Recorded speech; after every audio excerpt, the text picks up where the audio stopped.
ඉතින් අයිබෝවන් සුබ දවසක් ඔයාලා හැම දිනාටම මම කලිනුත් වීඩියෝ එකක් අරගෙන ඇවිල්ලා තියෙනවා ගුරුවරුන්ගේ විදේශ නිවාඩු සම්බන්ධයෙන්. නමුත් ඒ වීඩියෝ එකේ පොඩි තාක්ෂණික ගැටලුවක් නිසා කීප දෙනෙක් කමෙන්ට් කරලා තිබ්බා නැවතත් එම කරුණු වීඩියෝ එකෙන් අරගෙන එන්න පුළුවන්ද කියලා. ඒක නිසා තමයි මම හිතුවේ මේ වීඩියෝ එක අරගෙන එන්න. ඉතින් ශ්‍රී ලංකා ගුරු සේවයේ ගුරුවරයෙක් විදියට සේවය කරමින් ඉඳලා යම්කිසි හේතුවක් මත තමාට විදේශගත වීමට සිදු වුවහොත් අපිට විදේශ නිවාඩු ඉල්ලීමට හැකි. මෙය කෙටි කාල සීමාවක සිට වසර 5ක් දක්වා අපට විදේශ නිවාඩු ඉල්ලීම් කිරීමට හැකියාව තියෙනවා. ඉතින් කෙටි කාල සීමාවකට වුවද දිගු කාල සීමාවකට වුවද අපිට විදේශගත වීමකදී මෙම පහත සඳහන් කරන ලිපි ලේඛන සියල්ලම අවශ්‍ය වෙනවා.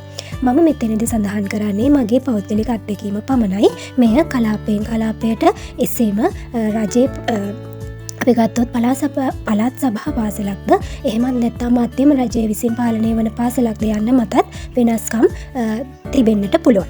ඉතින් මම මෙතෙන්දී මතක් කරනවා අපිට විදේශ නිවාඩු අවශ්‍යයි නම් අපගේ අධ්‍යාපන කලාපයේ අපගේ පෞද්ගලික ලිපිගුණ භාර නිලධාරී හමු වෙලා අපට පැහැදිලි වැඩිදුර විස්තර ලබා ගන්නට පුළුවන්. නමුත් මම මෙතනදී ඔයාලට යම්කිසි සරල මට ලැබුණ අත්දැකීම් පිළිබඳව හැඳින්වීමක් අරගෙන එනවා. මම හිතනවා ඔබට යම්කිසි පහසුවක් වෙයි කියලා. ඉතින් මෙතනදී අපි මතක තියාගන්න ඕනේ අපි විදේශ නිවාඩු ඉල්ලීමට සිටිනවා නම් ඒ විදේශ නිවාඩුවට අවම වශයෙන් මාස 3කටවත් පෙර අපේ අයදුම්පත් අලාභ කාර්යාලයට බාර දිය යුතු වෙනවා. මෙහිදී අපි ප්‍රධාන වශයෙන්ම විදුහල්පති නිර්දේශය සහිත ඉල්ලීම් ලිපියක් ලබා දිය යුතු වෙනවා. මෙම ඉල්ලීම් ලිපිය මම මේ පහත සඳහන් කරන සියලුම ලිපි පිටපත් 4කින් යුතුව සකස් කරගන්න ඕනේ. එතකොට ගොඩාක් ලොකු ගණුවක් අපිට ලැබෙනවා. නමුත් ඒකට අපිට කරන්න දෙයක් නැහැ.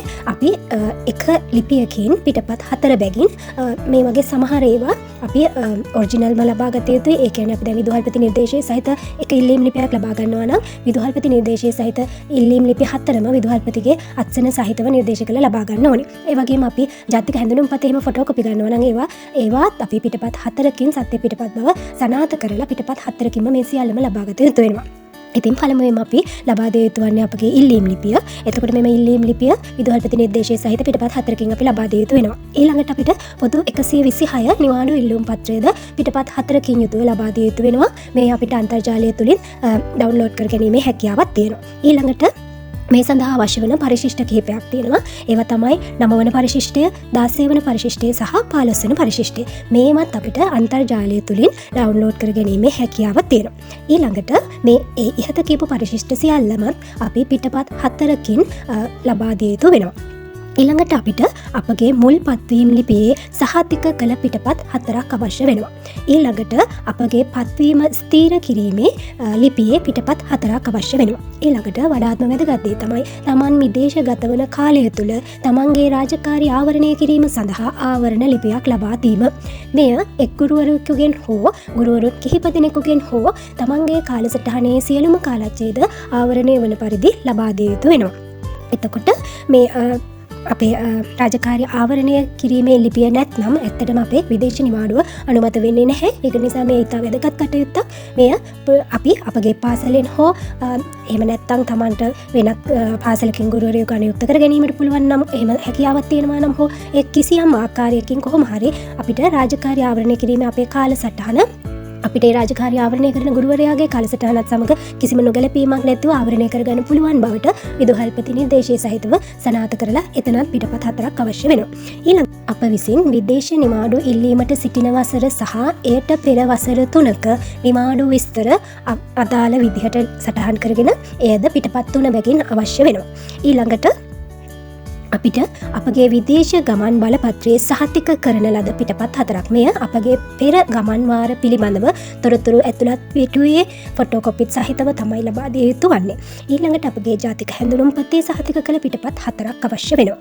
ඊළඟට අපට විනය සහ විගණන විමසුම් නොමැති බවට අපිට ලිපියක් ලබා ගත යුතු වෙනවා. මේ ලිපිය ලබා ගැනීමට ඔබට කරන්න තියෙන්නේ ඉල්ලීම් ලිපියක් කලාප කාර්යාලයේ අපගේ පෞද්ගලික ලිපිගුණ භාර නිලධාරීට ලබා දීම. එතකොට ඔහු ලිපියක් සකස් කරලා අවශ්‍ය විදිහට විනය සහ විගණන විමසුම් නොමැති බවට ලිපියක් අපිට ලබා දෙනවා. ඊළඟට රජයට අයවිය යුතු ණය ශේෂයන් හෝ වෙනත් යම් කිසි මුදලක් තියෙනවා නම් එය සම්බන්ධයෙන් තමයි අපි තවත් ලිපියක් ලබාගත යුතු වන්නේ. එතකොට එයත් අපිට පුළුවන් අපගේ කලාප කාර්යාලයේ නිලධාරීට දැනුම් දෙන්න ලිපියකින් ඉල්ලීම් ලිපියකින්. එතකොට ඔහු ඒ සම්බන්ධයෙන්ුත් අදාළ ලිපිය අපිට ලබා දෙනවා. ඊළඟට අපි යම් කිසි තේපල ණයක් හෝ අනෙකුත් පෞද්ගලික ණයක් ලබාගෙන තිබෙනවා නම් එම ණය අයකර ගැනීම පිළිබඳව තමාගේ ගිණුම පවතින බැංකුවෙන් එකඟතා ගිවිසුමක් ඇති කරගෙන එයද පිටපත් 4කින් යුක්තව ලබා දිය යුතු වෙනවා. ඊළඟට අපිට යම් කිසි හේතුවක් මත මාස 3කට කලින් විදේශ නිවාඩු ඉල්ලීමට නොහැකි වූයේ නම් ඒ සඳහා ප්‍රමාදයට හේතු ඇතුළත් කර ඒ සම්බන්ධයෙන් ලියන ලද ලිපියකත් පිටපත් 4ක් අවශ්‍ය වෙනවා. ඊළඟට අපගේ විදේශ නිවාඩුව සම්බන්ධයෙන් සාක්ෂියට අත්සන් කරන ගුරුවරුන් දෙදෙනෙකුගේ ජාතික හැඳුනුම් පත්වල සහතික කරන ලද පිටපත් 4ක් අවශ්‍ය වෙනවා. මම ඉහතත් සඳහන් කරා මම මේ සඳහන් කරන ලිපි ලේඛන කලාපයෙන් කලාපයට පළාත් සභා පාසලක්ද එහෙමත් නැත්නම් මධ්‍යම රජයෙන් පාලනය වන පාසලක්ද යන්න මත යම්කිසි වෙනස්කම් සිදු විය හැකියි.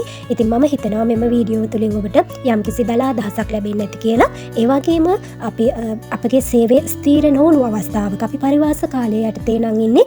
ඒ අවස්ථාවේදීත් මේ විදේශ නිවාඩු ඉල්ලීම් කිරීමේ හැකියාවක් දැනට පවතිනවා. මේ සියලුම කරුණු පිළිබඳව තමන්ට පුළුවන් තමන්ගේ කලාපයේ තමන්ගේ පෞද්ගලික ලිපිගුණ භාර නිලධාරී හමු වෙලා වැඩිදුර විස්තර ලබා ගන්න. මම හිතනවා මෙම වීඩියෝ තුලින් ඔයාලට යම්කිසි උදව්වක් සිදු වුණා කියලා. ඉතින් මගේ වීඩියෝවත් එක්ක එකතු වුණ ඔබට බොහොම ස්තුතියි.